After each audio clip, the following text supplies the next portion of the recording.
오늘은 과학자들이 말하는 하나님의 존재 증거들에 대해서 말씀을 드리겠습니다.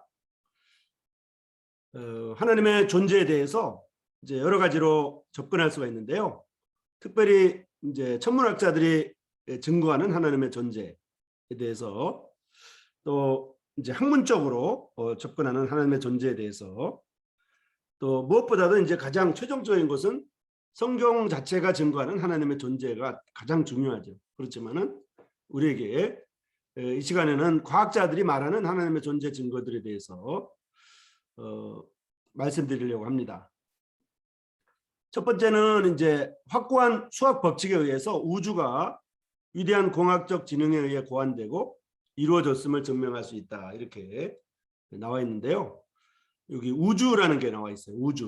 우주 만물을 보면 하나님의 존재를 확인할 수가 있다는 것입니다.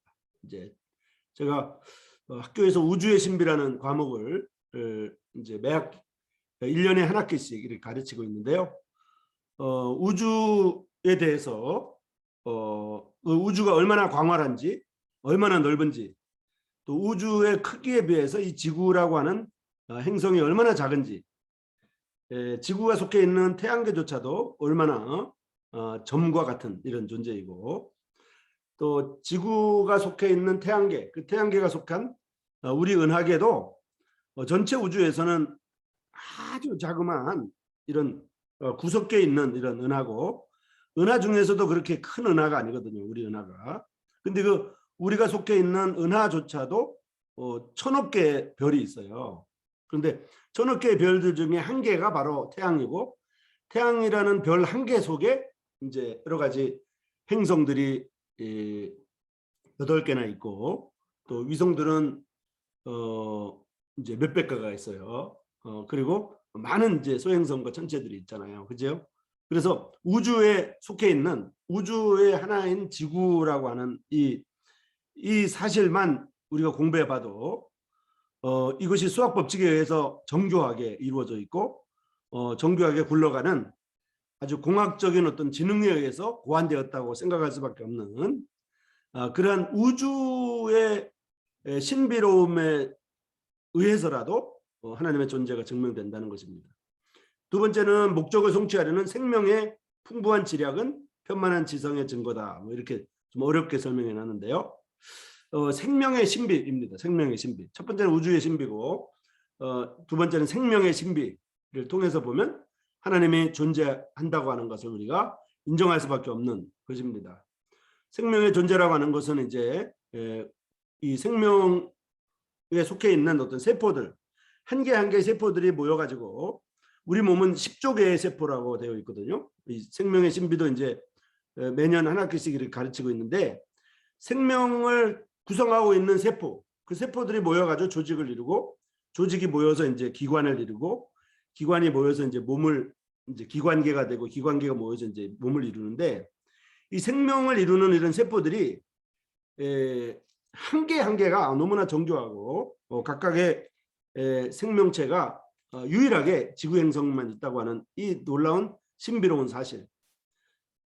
이 생명이 존재하려면 물이 있어야 되고, 공기가 있어야 되고, 또 빛이 있어야 되고, 이런 기본적인 것이 광활한 우주 가운데 이 지구 행성에만 생명체가 있다고 하는 이 사실만 해도 그 생명이 살아있는 생명 자체, 죽지 않고 살아있는 자체, 우리가 이제 잠자고 일어나면 눈을 떠가지고 또 어제 봤던 그대로 눈을 뜨고 볼 수 있고 먹을 수 있고 걸어갈 수 있는 이런 생명, 또 이제 개 한 마리나 벌레 한 마리라도 생명이 있다고 하는 그 신비로움을 보면 하나님의 존재가 보인다고 하는 것입니다.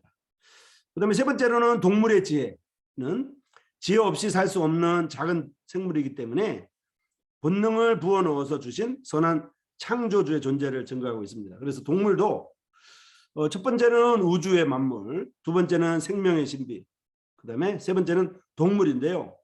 동물들이 이제 여러 가지 종류가 있잖아요. 그 동물들이 이제 개미도 있고 꿀벌도 있고 또 이제 장어 같은 것도 있고 또 연어 같은 것도 있고 이런 이제 장수말벌 같은 이런 동물들의 개미 같은 이런 동물들의 모습을 보면 이게 하나님이 관여하지 않으면 창조주가 만들지 않았다면 도저히 이게 설명이 안 되는 그런 것들이 너무나 많아요. 그래서 동물의 신비로움, 동물이 이제 우리가 사람을 통해서 봐도 우리 조그만 우리 자신의 몸을 보면 이 몸으로 비행기를 타고 미국까지 갔다가 오기도 하고 이 작은 몸으로 우리가 이제 우리나라가 굉장히 큰데도 불구하고 서울에 갔다가 부산 갔다가 왔다가 자기 집으로 다시 돌아오잖아요. 근데 동물들도 마찬가지입니다. 동물들도 자기 집이 있는데 몇십 킬로, 몇백 킬로를 갔다가 다시 자기 집으로 오는 거예요. 동물들은 이렇게 지도가 없고 말을 사람처럼 하지 못하는데도 불구하고 이런 동물의 지혜 이걸 통해서 하나님의 존재를 우리가 알 수가 있습니다. 그 다음에 이제 인간은 동물적 본능 이상의 것, 즉 사고 능력을 가지고 있다는 것. 사람에게 사고 능력이 있다는 것. 그러니까 순수 이성이나 판단 이성이나 이런 실천 이성이 있다고 하는 자체만 해도 하나님이 존재하지 않으면 이제 하나님의 형상을 닮은 사람의 모습을 보면 하나님이 존재할 수밖에 없다고 하는 것을 우리가 알 수가 있습니다. 그래서 인간 첫 번째는 우주이고 두 번째는 생명이며 세 번째는 동물 그다음에 네 번째는 이제 인간을 통해서 이제 사고 능력을 갖고 있는 인간을 통해서 하나님이 존재한다고 하는 것을 우리가 알 수가 있습니다. 그다음에 다섯 번째는 모든 생물을 위한 준비가 오늘날 우리는 알고 있지만 다윈이 알지 못했던 현상이 나타나고 있는데요. 그것이 바로 유전자 신비거든요. 지금 코로나19가 이렇게 전 세계적으로 퍼져 있는데요. 만약 유전자라고 하는 게 발견되지 않았다면 이렇게 난리치지 않아요. 유전자를 몰랐다면 지금 검사할 수도 없고요.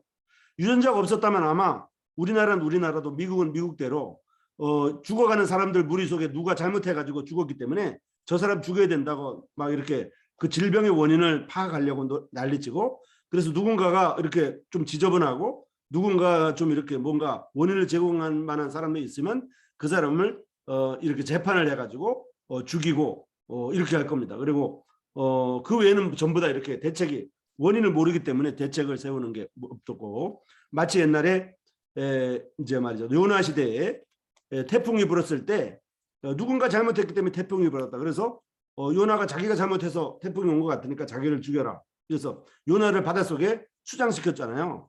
물에 빠져가지고 죽게 했단 말이에요. 물론 이제 요나가 하나님의 은혜로 다시 살아났지만 그리고 또 임당수의 그 심청 같은 경우에도 이제 그 이야기지만 뭔가 이제 잘못해가지고 바다에 이제 어부들도 태풍이 불고 이제 이렇게 사고가 자꾸 나면 누가 죽으면 바다에서 누가 죽으면 해결될 거다 이렇게 생각하잖아요. 이런 것처럼 유전자의 신비로움